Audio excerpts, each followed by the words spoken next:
What we got for you guys today is one of the best sets in all of Pokemon, and we've got some really great first edition WotC Hollows to take a look at, so stick around because we've got a lot to cover.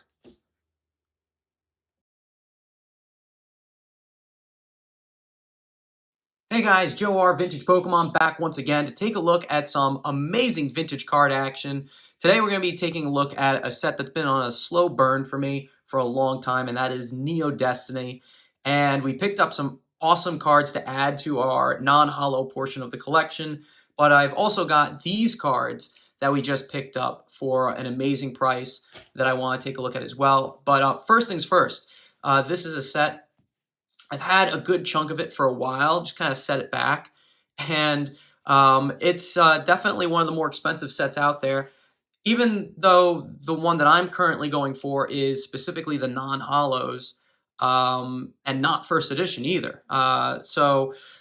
Neo Destiny, the final set of the Neo series, and it is one of the favorites of many collectors because it's got such amazing artwork. It's one of the only ones with the shining cards, and it has light Pokemon as well. And it's got a lot of, I didn't even realize this, there's a lot of unknown cards in this set too. A lot of rares anyway.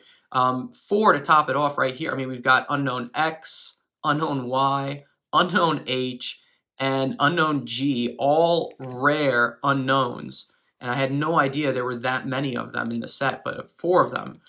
Can you imagine, honestly, you open up a Neo Destiny pack, and I think the only thing worse than getting a rare trainer would be getting a rare unknown card. I mean, at least it's a Pokemon, I guess, but I mean, it's an unknown. Fabulous, right? So what I've got currently in the collection, I've got Light Piloswine, Light Machamp, and there's like no other set that has artworks quite like this, which is why it's special. Dark Ursaring, Dark Macargo, and we got Dark Ariados in here, and I'm missing some rares, which is part of what we're gonna be taking a look at in just a second. But I thought, why not take a minute to appreciate some of the cards in this set? I mean, cards like Piloswine. It's just a beautiful card, and they've got really cool abilities on a lot of these cards as well. I mean, let's just check out good old Light Machamp here. Tag team, whenever you play Light Machamp from your hand, if it is on your bench, remove 3 damage counters from your active Pokemon. So it's a really good ability too.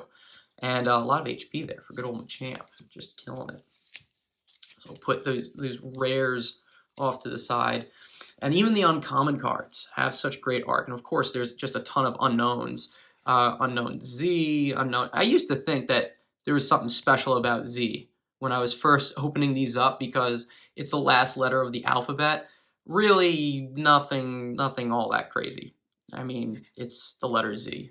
So we've got P, O, or is that C? C. And we get to some cards with some Pokemon we're actually interested in. We got Togepi, the nice claymation artwork. We got Light Wigglytuff, Light Venomoth, Light Slowbro, Light Ninetales. I don't know why I have so many of those. Light Jolteon and Light Flareon. Really, these are two of the best artworks in the entire set. I mean, Jolteon with Togepi is just, you couldn't get any better than that. And if there was a running for cards that deserve to have a holo all their own, these two would definitely be in the running. You notice that we are missing the Vaporeon, Jigglypuff, Houndour. You know, continuing on, again, the Heracross. I used to love this card. I mean, the holo from Neo Genesis is top notch, but this I always thought was really exciting because I thought Heracross was such a rare Pokemon. Dark Wigglytuff in there. Weird that there's a light Wigglytuff and a dark Wigglytuff in the set. But, looking back with the nostalgia now being what it is, it's kind of cool to have them in there.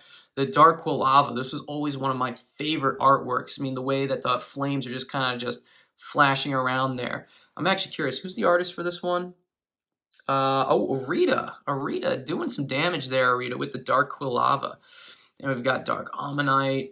Omastar is a rare in the set, Dark Omastar. And we got Dark Haunter, Dark Fortress, another one I thought was really cool just because we know there's the holo in Neo Revelations. So I always had a lot of respect for Dark Fortress. Dark Executor, and there's big old Chansey popping around with 90 HP. Taking a downgrade from base set, that's for sure. But really just some gorgeous cards in there for the Neo Desitiny set. And then we've got the commons as well. And I've got just about all the commons in the set. Pretty sure I've got just about all of them. So we got Vulpix, Venonat, and we get into like a bucket load of unknowns. Unknown, unknown, unknown, L, L, L, just taking all the L's. Totodile. Gotta love that artwork on Totodile. Swinub. Sunkern, Sunkern, Sunkern. A little bit of Slugma action. Seal. And I don't want to take too long taking a look at the Neo Desitiny set. I mean, it's such a great set. The art is just killer on it. Even the ones that are claymation, I used to really hate that style of artwork on a card, but it grows on you, just like anything. Because you look back and you just remember the good times from when you opened the set up. And I just love it. So we got Mantine here. And this is just a set that I'm looking to complete in the form of a binder. And I'm probably not going to 100% complete this for a long time. And part of it has to do with my 30-year plan. I'm hoping to, at some point, open some Neo Desitiny packs. And they're just so expensive. I'm really saving it for a super rainy day. But I've got some on hand. And I'm looking forward to trying to complete the set by just kind of opening some packs myself for fun. Dratini in there. And Cyndaquil to top it off. A lot of Cyndaquils, probably because there's a Neo Desitiny theme deck. And I probably got some of those Cyndaquils from that theme deck at some point in time. Okay, and you know, that theme deck is, of course, worth a ton of money if you have it sealed now. Okay, so let's get to it, shall we? So there are a ton of... And this is the last thing I want to mention. There's just a ton of trainers, especially trainer rares. I mean, you take a look. This is not even all the trainers that you get in the set. But there are a lot of rare trainers in Neo Desitiny. And like I was saying before, it's really a shame when you pull not a Pokemon, but a trainer from a card set. But one of the things that we were looking to pick up was just some of these rares that I was missing. And I picked up an Imposter Professor Oak. These are the cards now I just recently purchased. And everything that you're going to see from this point on was from a buddy of mine who I've been doing business with for 10 years now. And he's just like, he's got the cards that I'm always looking for. And he always is willing to do a good shake on them because he says, you know, cash is king. Don't got to pay tax on it. You just go and you just pay for what it is. Imposter Professor Oak was one of those cards that we were trying to find for a while. Unknown S, nice clean Scyther. And of course, we got the three big ones here. We've got Light Vaporeon, the Light Jolteon, and the Light Flareon. I couldn't help myself. I picked up another copy of Jolteon and Flareon because they are such great cards. I mean, the set here, the trio, you know, it doesn't even matter if they're not first edition. These three cards are some of the most valuable, uncommon WotC cards you can find in the hobby that are not first edition, mind you. They are just such beautiful artworks. They really are. I mean, you take a look at them again. That Jolteon is probably just, if you could give it a 10 out of 10, it'd be an 11 with the way it's done. So beautiful, beautiful cards. And we've got Light Golduck. You didn't see that one. We were missing that. A Dark Wigglytuff, I think because the one I had wasn't in the greatest of condition. I got another Dark Quilava just because it's one of my favorite cards again. Dark Croconaw and Dark Fortress coming in over here. So those are all just beautiful cards to have added to the collection that we're going to set back and we're going to add to the binder at some point in time.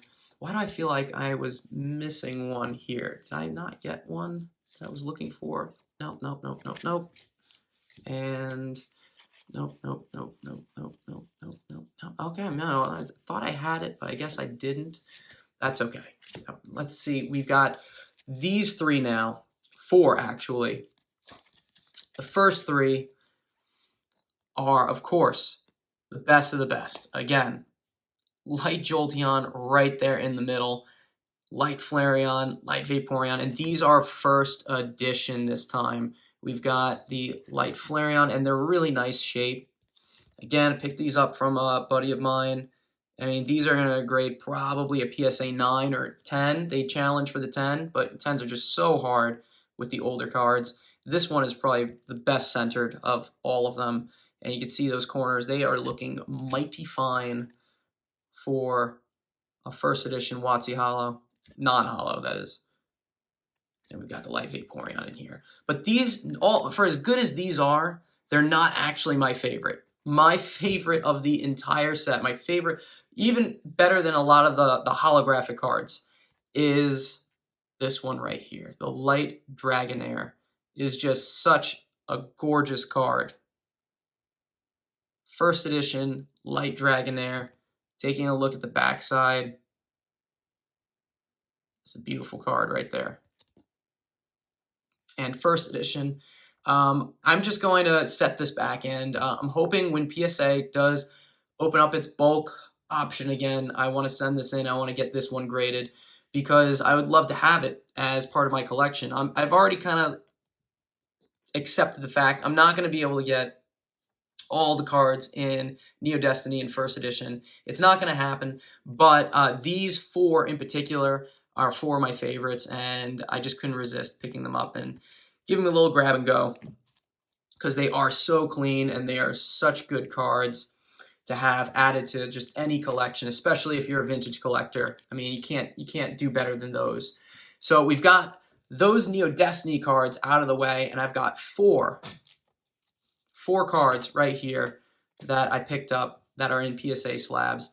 And the way these worked was my buddy, he had in the past sold me at a really great price these cards, and this is kind of like the last of the PSA graded cards that he was kind of looking to sell for the time being, and he said, let me throw these up on eBay, and if you win them, we'll cancel the listing and we can do the transaction in person. We'll split the fees, we'll get rid of the tax, and we'll go from there.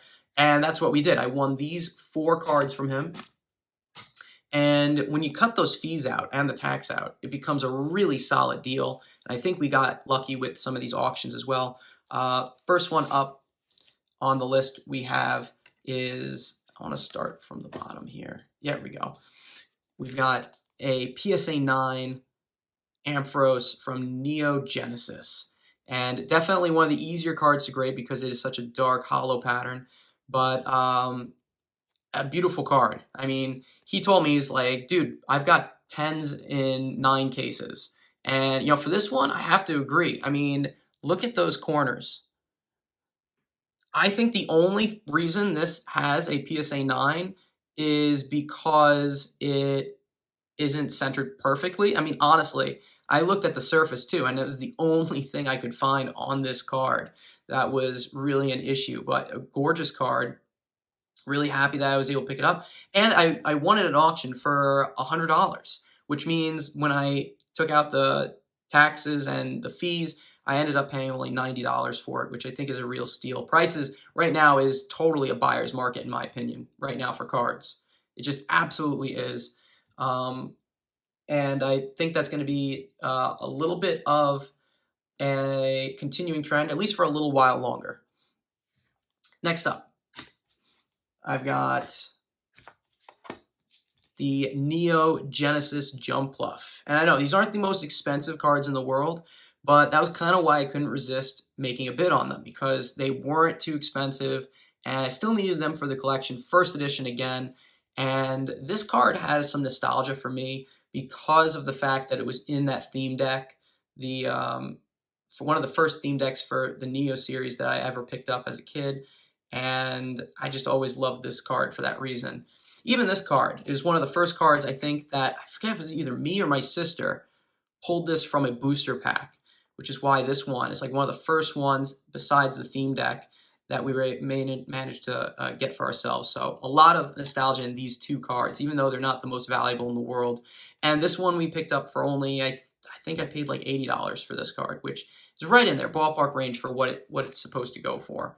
So really great, two amazing cards. We're just gonna sit these back right there and right there. And now we get into another big card here. Here's a heavy hitter. We've got the Slow King from Neo Genesis. And you can see there's a start of a swirl right up there. Nice big orb over there. But a gorgeous card, PSA 9. Again, backside is in really nice shape. I will say that this particular card, it definitely has some scratches on the surface, which is usually the big issue with Slowking here. Other than that, it's pretty nicely centered. The backside is super clean. It just has some scratches. I'm not sure how much of this is the case versus the card, but you can see what appears to be some scratches on there. Very faint. Can't see them unless you really get it in the right spot of the light. And that's probably why it managed to pull the 9 still, because you would not see those unless you were absolutely hunting for them. But this is definitely, with card prices being the way they are, this is probably one of the bigger mail time openings. I guess you'd call it a mail time opening. I mean, I bought them. They would have come in the mail, but I had to go get them myself. Bigger openings that we're going to have probably for this year because the prices are just so intense. So we've got that there. And the final card that we picked up from my buddy here is the Celebi from Neo Revelations, first edition, PSA 9. And that's a beautiful card to have as well. One of the cards that has a very faint hollow pattern, unless you have the hollow bleed variant. And this one is not that variant, unfortunately. Would have been super cool if it was, but it's still a great card. You can see that shimmer right there. I think that's part of the appeal for this card is that it's got like a very partial hollow. Other cards that are like that are the Crobat, very limited hollow pattern. We've seen the Houndoom from this set also has kind of like a half and half hollow pattern, unless if again you have that hollow bleed variant, which is really cool if you do. But great card. Front is immaculate. Centering is pretty darn good. Backside, a little bit of edge wear, I think, on one of these corners right there. You can see top right. It's got a little bit of edge wear, but a solid 9 all around. And so we've got quite the pickup here today. I mean, with the Celebi and the Slowking, and Slowking is a really hard card to grade, given the surface issues that it tends to have. So that's a $500 card if you're trying to buy it outright. And I think we picked it up for just under $400. And this one here, it goes for, if you're trying to buy it outright, around $300, and we got it for around $200. So, I mean, really great prices all around that we paid, and couldn't be happier with these cards that we managed to pick up today. So, guys, that's all I've got for you. Thanks for sticking around. Thanks for looking, and we'll see you all next time. All vintage cards, all the time. So make sure you like and subscribe for more of this kind of content. Bye-bye.